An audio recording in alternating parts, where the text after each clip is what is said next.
in terms of, like, my work, I think, was changing the way in which the conversation was happening. I was upset that, or making a conversation happen. I felt like there was a conversation that wasn't happening. And so my work when I was the Secretary General of the NSCC was to make sure that there was a space for these conversations to happen.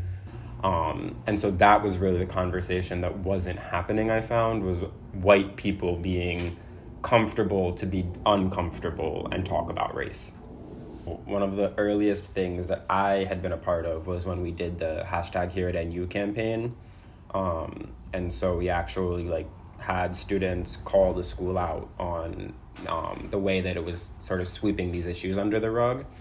And I think from there, after we did that, the conversations were very different, because no longer could they be like, oh, well, we have to find some data on this, or, oh, well, are we sure this is really happening? Because we could just pull up Twitter and be like, no, this is happening, you need to respond to it now.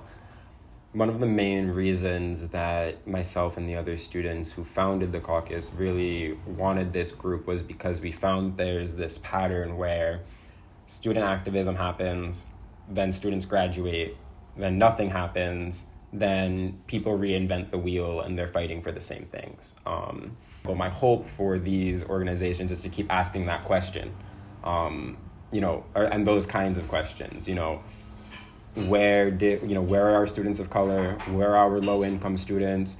What opportunities are there? How are we supporting one another? Something I told, it was again a white staff member, she had said to me, these aren't things that anyone can change in their time at Northeastern. And I was like, I know that. I'm having this conversation because I want to make sure when I come back to visit in 5 or 10 years that students aren't having the same problems I did. My main thing that I'm devoting my time to right now is my family actually just opened one of the first Black-owned real estate agencies in New Jersey, Central Jersey to be specific. And so I'm sort of devoting my time now to being I'm doing brand marketing and technology for them, HR, and sort of helping set up all of those things.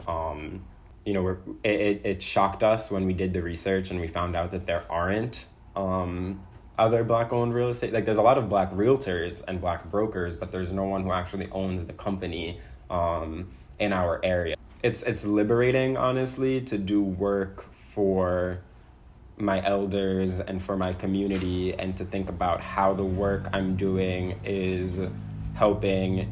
One of the things we want to focus on is homeownership for Black and Brown Americans who have so often been excluded from homeownership. Looking back now and seeing sort of the impact that the NSCC and other organizations we've worked with have actually had on the campus culture, and seeing things like commitments to more than double Black student enrollment.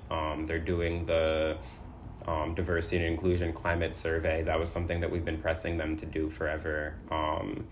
And so there's sort of this other weird thing where now I just have this good memory of looking back on these 2 years and being these 2 years weren't in vain. Something good came out of this.